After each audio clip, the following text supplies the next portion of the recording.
छोटे भाई हमारे जर्नैल रिटायरमेंट के बाद पाकिस्तान से बाहर जाके क्यों रेजिडेंट करते हैं? होना ये चाहिए कि जो जर्नल स्टार में आ जाता है उसको पाकिस्तान से बाहर जाने अलाउ ही नहीं होना चाहिए, क्योंकि उसके पास हमारे मुल्क के राज इतने ज़्यादा होते हैं जो कहीं भी हमें डॉज करवा सकते हैं। अब बाजवा साहब रिटायर होने से चंद दिन पहले ही शिफ्ट होना शुरू हो गए थे। जैसे ही रिटायर हुए, अब बाजवा साहब पाकिस्तान में नहीं है, रहील शरीफ पाकिस्तान में नहीं है, कियानी साहब पाकिस्तान में नहीं है, पीछे गिनते जाएं। उनके एसेट्स बाहर होंगे, उनका सारा दौलत बाहर होगी तो वो बाहर ही जाएंगे। कभी किसी ने पूछा कि उनके पास ये एसेट कहाँ से आए? किसी की जरूरत है? शहबाज शरीफ ने जुर्रत की थी। उसका रिजल्ट आपने देख लिया। आज ये है कि जैसे कि आप सन 65 की जंग देख लें, सन 65 की जंग में इंडिया ने हमारे साथ क्या किया। हमारी पाक आर्मी सोई हुई थी, सोते हुए हम पे हमला किया। सोई क्यों थी? आर्मी का काम तो जागते रहना है, ड्यूटी करते रहना है। लेट्स सपोज अगर आप ये कहते हैं कि वो सोई हुई। इंडिया के ताल्लुकात पाकिस्तान की निस्बत चाइना से ज़्यादा क्लैश है, उनका ज़्यादा इश्यूज हैं, उनके ज़्यादा उनके दुश्मनी है आपस के मामले में। लेकिन उन्होंने इसके बावजूद अपनी जो ट्रेड है वो कई गुना बढ़ा दी है, कई अरब डॉलर पे चले गए हैं वो अपनी ट्रेड लेके। हालांकि रिसेंटली उनकी जंग हो रही थी, पता है आपको भी। तो आपस में एक दूसरे को डंडों से इतने बड़े दुश्मन होने के बावजूद उन्होंने अपनी ट्रेड बंद नहीं की। तो इसी तरह हमें ट्रेड क्यों बंद करते हैं? हमें ये सियासी तौर पे इसको इस्तेमाल करते हैं और हम उसका रिजल्ट ये है कि जिस तरह जिस हालत में मैं शहीद बेटे का बाप हूँ और मेरा नौजवान बच्चा सैयद आसिम रजा काजमी, ये जफरवाल बॉर्डर का वाक़या है। मैं इंडिया 0 लाइन से अपने बच्चे की, जवान बच्चे की डेड बॉडी लेके आया। मेरे बच्चे को 4 गन शूट इंडियन BSF ने सीधी गोलियां मार दी। ऐसे ही ये देखें, जैसे आपकी बात सुनो, बहुत दुख हुआ ये जान के, लेकिन ऐसे ही वहाँ से जब शहीद होते हैं, जवानों की जानें जाती हैं, ऐसा ही रोना उनको भी आता है। जाहिर बात है, दोनों साइड पे आर्मी खड़ी है, दोनों साइड पे फायर होते हैं। एक साइड पे हम अगर रोना रोएंगे, लेकिन हमारी आर्मी, आप मुझसे ज्यादा इल्म रखते हैं, हमारी आर्मी सिर्फ पाँव पे मारती है। हमारी क्रिकेट टीम को उनको पास जाना चाहिए, उनको भी चाहिए वो हमें भी भेजें, क्योंकि जैसे मैं देखता हूँ मीडिया में कि हम चाहते हैं कि हमारी टीम जाए, तो वो जब मोदी साहब जो है उनके प्राइम मिनिस्टर है वो रोक लेते हैं, नहीं जी हमारी टीम पाकिस्तान में नहीं जाएगी। इंडिया की टीम आती है जी जी, कोई थर्ड पार्टी, मैं ये नहीं कहता पाकिस्तान से, अफगानिस्तान की बात कर ले, अफगानिस्तान को भी छोड़े, अमेरिका की शरारत कर देती है, अटैक करवा देती है, तो नुकसान किसका हो? कोई पाकिस्तानी इंडियन से नफरत नहीं करता और कोई इंडियन पाकिस्तान से नफरत नहीं करता। पब्लिक एक दूसरे से मोहब्बत करती है और मिलना चाहती है। मिसअंडरस्टैंडिंग्स बस बना, कोई मिसअंडरस्टैंडिंग नहीं है। ऊपर बैठे हुए लोग जो है एक कश्मीर का दगा बना के हमें बर्बाद कर रहे हैं, हमारी मोहब्बत को ज़ाया कर रहे हैं। तमाम पंजाबी इकट्ठे होकर बैठना चाहते हैं और जो मेला है ना, जो हम पंजाबियों की एक शान हुआ करता था, वो सारे मिल के मनाना चाहते हैं, जिसे बैसाखी का मेला कहते हैं। सिर्फ पंजाबी नहीं, सारे चाहे कोई भी है वो कोई इंडियन आपको किसी दीगर कंट्री में मिलेगा ना तो वो आपको भाई बोलेगा और सबसे ज़्यादा मोहब्बत देगा।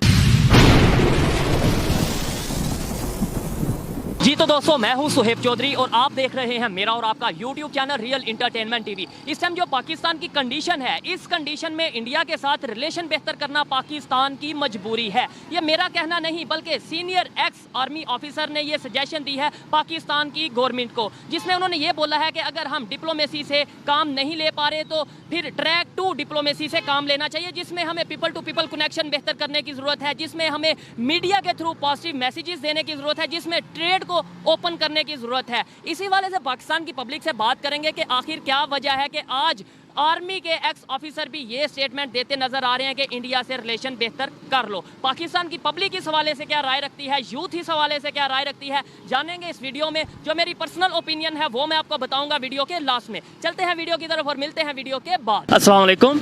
जी वालेकुम सलाम। आपका नाम? नदीम निसार गुजर। आपका नाम?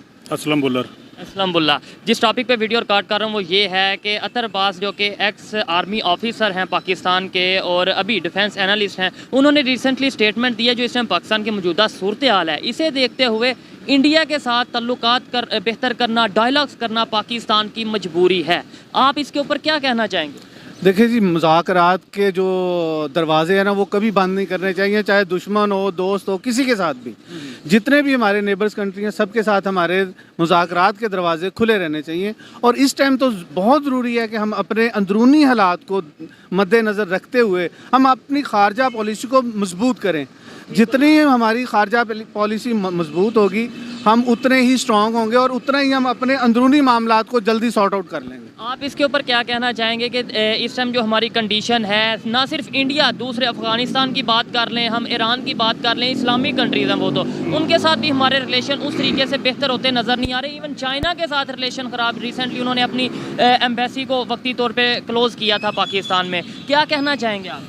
क्राइसिस बढ़ते इसी वजह से हैं जब आपके हमसायों के साथ ताल्लुकात अच्छे ना हों, और जो मुआशी हालात हैं वो हम इस पस्ती का शिकार भी इसीलिए हुए हैं कि हमने अपने पड़ोसियों के साथ अच्छे ताल्लुकात नहीं बनाए। अफ़गानिस्तान के साथ हमारे अच्छे ताल्लुकात होने चाहिए, इंडिया के साथ बहुत अच्छे ताल्लुकात होने चाहिए। इवन देखें, अगर हमारे इंडिया के साथ अच्छे ताल्लुकात हो तो जितनी प्रोडक्ट्स इंडिया के पास है वो पाकिस्तान में इंतहाई सस्ते रेट पर हमें मिल सकती है। इसी तरह पाकिस्तान की प्रोडक्ट्स इंडिया में सस्ते रेट पे मिल सकती है। ये भी बात करूंगा कि इंडिया के पास तो वाकई बहुत सी प्रोडक्ट्स हैं, लेकिन पाकिस्तान कौन सी प्रोडक्ट है जो इंडिया को इस टाइम कौन सी प्रोडक्ट प्रोड्यूस कर रहा है जो सस्ती दे रहा है? क्या कहना चाहेंगे इसके ऊपर कि वही प्रोडक्ट्स हम पहले दुबई जाती है, मेडिसन हो या फिर सब्जी हो, पहले दुबई जाती है, दुबई डबल रेट पे तेल हमारा देख लें, वहाँ से फिर यहाँ पे आती है। यानी हम डायरेक्ट नहीं लेते या डायरेक्ट नहीं कोई चीज़ देते, अना में रहते हैं और पाकिस्तान की पब्लिक को बेवकूफ़ बनाया हुआ है कि हमने तो इंडिया से ट्रेड बंद की है। हमारा चावल दुनिया का बेहतरीन चावल था, हमारा मैंगोज दुनिया के बेहतरीन मैंगोज में था, हमारी गंदम, हमारी कपास, हमारा हम धागा, खुद इंपोर्ट कर रहे हैं। मैं वही बताने जा रहा हूँ। हमारी बदकिस्मती ये थी कि हमने जो आजकल हमें बेवकूफ़ बनाया गया है प्रॉपर्टी के बिजनेस में लाकर। एक वक्त था, 90 का दौर था जब हम इंडस्ट्रियल थे और दूसरी तरफ से हम ज़राअत के मामले में बहुत आगे जा रहे थे। जब दुनिया ने देखा कि हमारी जो प्रोग्रेस है बहुत ज़्यादा है और हम 8वीं पावर भी बन गए हैं, तो फिर हमें कमज़ोर करने के लिए उन्होंने, अब मैं क्या कहूँ, किस ने हमें प्रॉपर्टी के बिजनेस में इन्वॉल्व किया। प्रॉपर्टी में बाहर से इन्वेस्टर आए, उन्होंने पाकिस्तान में आके इन्वेस्ट किया और वो आहिस्ता रियल स्टेट का नाम दिया उसको, जिसको कभी हम दलाल कहते थे। और हमारा जो हाउसिंग स्कीम का बिजनेस है उसको टॉप पे लेके गए, अपना फाइनेंस निकाला और चले गए हैं। अब हम अपने फाइनेंस पे अपना पैसा खपत किया, हमारी ही ज़मीन है उस पर हमने हाउसिंग स्कीमें बनाई हुई हैं जो खाली पड़ी हैं। पूरे लाहौर की गंदम किसी दौर में पूरे लाहौर के लिए लाहौर से पैदा की जाती थी, अब हमें बाहर से मंगवाना पड़ती है। ये पाकिस्तान की फेलियर में ये भी एक बहुत बड़ा किरदार है। आज मैं अगर मेरी राय ली जाए तो मैं बड़े खुला लफ्ज़ों में ये कहूँगा कि जितनी लाहौर की गैर कानूनी हाउसिंग स्कीम है उसको सरकारी तहवील में लें और उसको ज़री डिक्लेयर करके दोबारा से ज़राअत के लिए इस्तेमाल में लेके आएँ। इससे एग्री करता हूं, बिल्कुल। मुझे ये बताएं कि क्या वजह है कि जब हम थोड़े से हालात हमारे बेहतर होते हैं हम साथ इंडिया को धमकी देने लग पड़ते हैं, कभी एटॉमिक पावर होने की, कभी किसी चीज़ की, कभी कश्मीर के नाम पे। जैसे ही हमारे हालात ख़राब होते हैं तो फिर कभी यहाँ से आवाज़ आती है, कभी वहाँ से आती है, कभी इधर से कि हमें रिलेशन बेहतर कर लेने चाहिए। हमें परमानेंटली क्यों नहीं ये सोचते कि यार छोड़ दो लड़ाई, क्या पड़ा है? क्या है, नहीं चाहती ना कि हम स्टेबल हों। वो ताकतें पाकिस्तान की हैं, इंडिया की हैं या बाहर की हैं? हमारे अंदर से ही हैं, हमारे अंदर से ही हैं, दुश्मन अंदर से ही है। बदकिस्मती पता क्या है, 47 से आज तक हम आज़ाद नहीं हुए। जब 47 में हमें कहा गया था हम आज़ाद हुए थे ना, उस वक्त हमारा एक अदारा मजबूत था, वो आर्मी का था, वो आज भी मजबूत है। उसने पाकिस्तान पे हुकूमत की है, उसने ना तो हमारी गवर्नमेंट को काम करने दिया है, ना ही खुद कफील होने दिया हमें। आज हम जिस भी हालत में खड़े हैं उसमें कहीं ना कहीं उनका भी रोल है। अदारा मजबूत होना तो अच्छी बात है, मुझे तो फख्र होना चाहिए, आपको तो फख्र होना चाहिए कि हमारा अदारा मजबूत है। लेकिन उसके अंदर अगर कोई इनफरादी तौर पे गलत करता है उसे हम क्रिटिसाइज कर सकते हैं। देखें, जब आप दूसरे अदारों में इन्वॉल्वमेंट करेंगे, उसको कमज़ोर करेंगे तो एक अदारे के मजबूत होने से कुछ नहीं होगा। तमाम अदारों को अपने डोमेन में रहते हुए काम करना चाहिए। जब वो अपने डोमेन में काम करेंगे तब हम मजबूत होंगे। अच्छा, मार्शल की बात करें या फिर नॉन पॉलिटिकल पार्टीज़ की पॉलिटिकल में इन्वॉल्वमेंट की बात करें, आपको नहीं लगता कि बहुत सी कंट्रीज़ ऐसी हैं जो हमारे साथ रिलेशन इस वजह से नहीं बेहतर करती कि यार इनकी बात किसके साथ करें? अभी रिसेंटली कुछ टाइम पहले इंडिया के प्राइम मिनिस्टर ने भी ये स्टेटमेंट दी थी कि मैं पाकिस्तान से रिलेशन बेहतर करना चाहता हूँ, बातचीत करना चाहता हूँ, लेकिन मुझे तो पता ही नहीं चलता बात किससे करूँ, आर्मी से करूँ, प्राइम मिनिस्टर से करूँ या फिर किसी और से करूँ। यानी ये हमारे लिए एक सोचने वाली बात है। छोटे भाई, हमारे जर्नैल रिटायरमेंट के बाद पाकिस्तान से बाहर जाके क्यों रेजिडेंट करते हैं? होना ये चाहिए कि जो जर्नल स्टार में आ जाता है उसको पाकिस्तान से बाहर जाने अलाउ ही नहीं होना चाहिए, क्योंकि उसके पास हमारे मुल्क के राज इतने ज़्यादा होते हैं जो कहीं भी हमें डॉज करवा सकते हैं। अब बाजवा साहब रिटायर होने से चंद दिन पहले ही शिफ्ट होना शुरू हो गए थे। जैसे ही रिटायर हुए, अब बाजवा साहब पाकिस्तान में नहीं है, रहील शरीफ पाकिस्तान में नहीं है, कियानी साहब पाकिस्तान में नहीं है, पीछे गिनते जाएं। उनके एसेट्स बाहर होंगे, उनका सारा दौलत बाहर होगी तो वो बाहर ही जाएंगे। कभी किसी ने पूछा कि उनके पास ये एसेट कहाँ से आए? किसी को जरूरत है? शहबाज शरीफ ने जुर्रत की थी, उसका रिजल्ट आपने देख लिया। ठीक हो गया। चले मुझे ये बताएं कि रिलेशन बेहतर कैसे हो सकते हैं? उन्होंने अच्छा जिन्होंने ये बात की है ना, उन्होंने ये कहा है कि अगर डायरेक्ट डिप्लोमेसी से नहीं रिलेशन बेहतर हो सकते, हमें ट्रैक 2 फॉलो करना चाहिए। ट्रैक 2 आपको पता ही होगा कि भाई ट्रेड को रिज्यूम करें, इसके अलावा पीपल टू पीपल कनेक्शन करें, इसके अलावा सोशल मीडिया के थ्रू पॉजिटिव मैसेजेस दें, बजाय ये कि जी ये हो गया वो हो गया, इंडिया जो सा वो ये है वो, मतलब नेगेटिव खबरों की बजाय पॉजिटिव खबरें दें। देखे ना, इंडिया के ताल्लुकात पाकिस्तान की निस्बत चाइना से ज़्यादा क्लैश है उनका, ज़्यादा इश्यूज हैं उनके, ज़्यादा उनके दुश्मनी है आपस लद्दाख में। के मामले में। लेकिन उन्होंने इसके बावजूद अपनी जो ट्रेड है वो कई गुना बढ़ा दी है, कई अरब डॉलर पे चले गए हैं वो अपनी ट्रेड लेके। हालांकि रिसेंटली उनकी जंग हो रही थी, पता है आपको भी। तो आपस में एक दूसरे को तो डंडों से इतने बड़े दुश्मन होने के बावजूद उन्होंने अपनी ट्रेड बंद नहीं की। तो इसी तरह हमें ट्रेड क्यों बंद करते हैं? हमें ये सियासी तौर पे इसको इस्तेमाल करते हैं और हम उसका रिजल्ट ये है कि जिस और फिर हालत ट्रेड में बंद भी करते हैं लोगों के लिए। फिर वो आपको तो पता है दुबई जाती है, दुबई से ये देखें जी, जो एजुकेशन और जो एजुकेटेड तबका है पाकिस्तान का वो सब कुछ जानता है। बस ये है कि अभी आम पब्लिक में अवेयरनेस आने की ज़रूरत है और वो हम कोशिश कर रहे हैं। ये आम पब्लिक को कैसे पता चलेगा कि भाई हमें सिर्फ पागल बनाया जा रहा है कि इंडिया से तल्लुक नहीं है, इंडिया से रिलेशन। अभी भी इंडिया का काम है अपना बिजनेस करना, वो तो अभी भी बिजनेस कर रहा है। वो दुबई चीज़ भेज रहा है, उसने अपनी चीज़ तो सेल कर दी, हमने महंगी ले ली। हमारी एजुकेशन कहाँ है? 47 में जो सब्जेक्ट थे वो आज भी हम पढ़ रहे हैं। जो सिलेबस था वो भी सिलेबस तो उन्होंने चेंज नहीं किया। देखिए ना, 1876 का जो हमारा कानून है वही चलता आ रहा है ना। थोड़ी बहुत तरमीम, वो अमेंडमेंट्स ही है ना, जरूरत के तहत हम अपने वो भी देखते हैं कि ये हुकूमत थोड़ा सा काम कर रही है, इसकी टांगे कैसे खींचनी है, उसको कैसे नीचे गिराना है, उसमें तोड़ फोड़ करके उसका बेड़ा कर अच्छा, देते हैं। आप लॉयर हैं, मैं भी लॉ का स्टूडेंट हूँ। आपको पता ही होगा कि ये जो कानून इस टाइम हम फॉलो करें, ये तो गुलामों के लिए बनाया था गोरों ने। ये जो आज तक चल रहा है ऐसे ही है, यानी इसका मतलब बात कहूँगा, ये जो CSP हैं, क्या इनका रवैया और जो बाहर से गोरे आते थे उनके रवैये में कोई फर्क है? जो ब्यूरोक्रेट्स में और हैं वो खुद को अंग्रेज समझते हैं। जो जजेस हैं, आज देख लें हमारे जो जजेस हैं 2 महीने की छुट्टियां गुजारते हैं। भाई वो अंग्रेज जो गोरे थे वो तो अपने बीवी बच्चों से, अपने रिश्तेदारों से मिलने के लिए इंग्लैंड में जाते थे छुट्टियों में। ये क्यों छुट्टियां इतनी करती हैं? ये 2 महीने के लिए लोगों को इंसाफ देना बंद क्यों करते हैं? और अभी लाखों केस पेंडिंग पड़े हैं आपको मेरे की वजह सिर्फ ये है कि हम उस लॉ को फॉलो कर रहे हैं, उसके मतहत है वो गोरों का। और भाई पाकिस्तान में 56 तक तो जो है वो कोइन थी जो हमारी सरबराह थी। देखे गवर्नर जनरल था। गवर्नर का मतलब कि किसी और के मतहत आप गवर्नमेंट कर रहे हो। तो हम तो सदर बने हैं 56 के बाद, जब हमारा आइन आया है। हम जो लीगली आज़ाद हुए हैं वो 56 में हुए हैं। 56 में आज़ाद हुए हैं। और अगर ऐसे तो हकीकी आज़ादी की तो आज भी हम जो सा वो मार्च करते हैं, हकीकी आज़ादी तो आज भी नहीं हमें मिली। ये बताएं 1947 में इंडिया की जो कंडीशन थी वो भी वही हमारी कंडीशन थी। मतलब वो भी गुलामों अंग्रेज़ों के जो सितम था, जुल्म था, या हुक्मरानी हिंदुस्तान में अंग्रेज़ों टूट थी ना, तो भाई वो उधर भी कैसे मची बेहतरी की थी। तरफ चले गए, डेवलपमेंट की तरफ चले गए, एजुकेशन की तरफ चले गए। 1947 में $1 1 रुपए के बराबर था, ऑलमोस्ट ऐसे ही ठीक है जी। उसके बाद हमारा रुपया इंडिया के रुपए से तगड़ा था, ऐसे ही है। ठीक है, टाइम था। उसके बाद जैसे जैसे मार्शल लगते गए वैसे वैसे हमारा रुपया डीवैल्यू होता गया। आज आप देख लें कि हम कहाँ खड़े हैं। नहीं, ये वो- मुदाखलत की वजह से है ना। वो ठीक है, वो तो पहले डिस्कस हो चुका है कि जब नॉन पॉलिटिकल अदारे पॉलिटिक्स में आएंगे तो ऐसा होगा। इंडिया कैसे बेहतर हो गया, ये मेरा सवाल है। आर्मी तो वहाँ पे वो भी है। हर अदारा अपने दायरा कार में रहता है, नहीं, उधर भी तो आर्मी है, उधर भी लेकिन वो एस्टेब्लिशमेंट। देखिए ना, वो अपनी हदूद से आगे नहीं बढ़ते।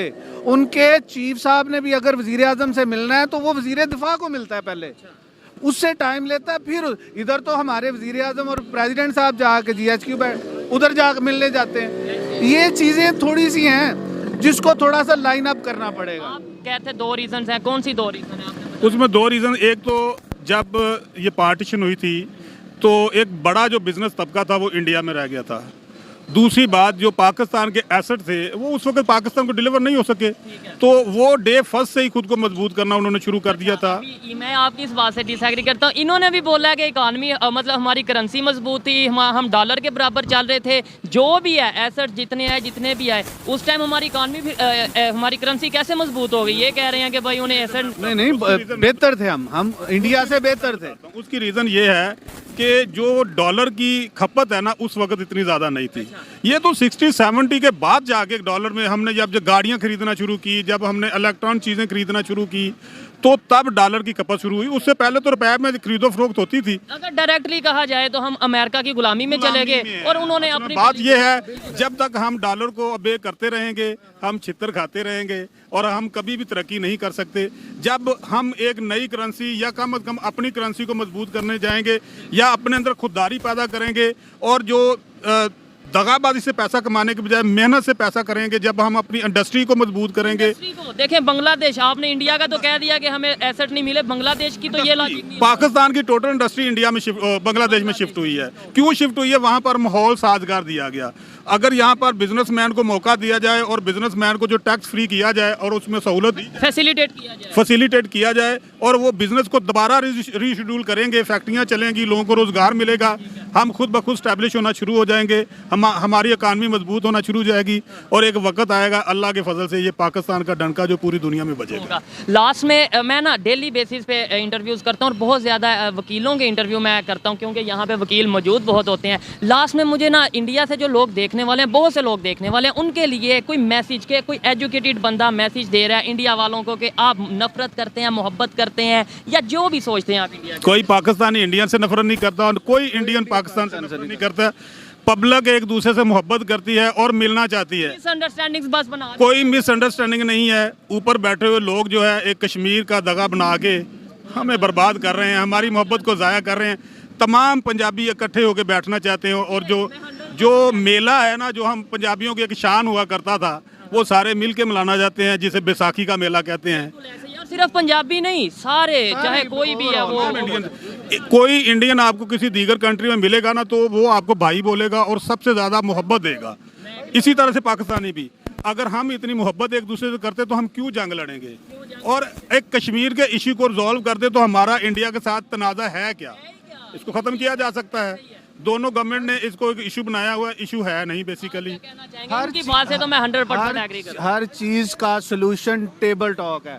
बड़ी से बड़ी जंग भी जो है आप टेबल पे जीतते हैं। कभी आपने देखा है कि ये इस दौरे हाजिर में उन लोगों ने तोप और इन चीज़ों से जीत, क्योंकि हम एटमी पावर है ना, किसी की जरूरत है कि हमारी तरफ मैली आंख से भी अब देख सके, लेकिन इसके बावजूद से फायदा नहीं होता। देखें रीजन ये है, बोला किसी की जरूरत है कि हमें मैली आंख से देखें। आप इस बात से एग्री करते हैं कि किसी की जरूरत है या नहीं है? अमेरिका डायरेक्टली इनडायरेक्टली जरूरत कर तो रहा है क्या? एटम को तो हम चला, अफगानिस्तान के पास तो एटॉमिक बम नहीं है, तो वो हमारे पे अटैक उसकी रीजन गैरत नहीं है। उनके पास गैरत है, कौमियत है, इसलिए वो दलेर हैं। हमारे पास किसी की जरूरत है हमारे पे अटैक करें या हमारी तरफ मैली आंख करें। मैं कह रहा हूँ एटॉमिक बम तो अफगानिस्तान के पास नहीं है, वो हमारे पे अटैक। हमारे पास रोटी नहीं है, हम किसी के साथ लड़ क्या सकते हैं? देखिए मेरी बात सुने, असल बात फिर उधर ही आ जाती है। हमें अपना घर संवारना है। हम अपने घर को पहले स्टेबल करेंगे ना, फिर हम अपने गेट से बाहर निकलेंगे। और भाई अभी हम अपने बहन भाइयों में अपने आपस में क्या कहते हैं दस्तों गिरेबान हुए हुए हैं। जब तक हम अपने इश्यूज सॉर्ट आउट नहीं करेंगे हम आगे नहीं बढ़ सकते। चाहे हम 100 साल और लगे रहे, हम ऐसे ही रहेंगे, इसी जीरो पे आ जाएंगे। थोड़ा सा आगे जाएंगे क्योंकि एक जाता है तो दूसरा खींच के फिर उधर ले आता है। हम उसी स्टार्टिंग लाइन में खड़े हैं, आज भी खड़े हैं। लेकिन अब मुझे ऐसी वाइब्स आती हैं जब ऐसे लोग मिलते हैं, और जाहिर बात है ये लोग जो है अपना विजन या अपनी सोच अपने बच्चों को और जो उनके स्टूडेंट्स हैं या जो भी इर्द गिर्द उनका एनवायरनमेंट है उन तक पहुंचाते होंगे। आने वाले टाइम में मुझे ऐसा लगता है कि रिलेशन बेहतर करना पाकिस्तान की ना सिर्फ मजबूरी है बल्कि रिलेशन बेहतर होंगे भी, इंशाल्लाह होंगे। अच्छा लगा बात करके। आइए मजीद किसी से बात करते हैं। बहुत शुक्रिया सर। थैंक यू, बहुत शुक्रिया।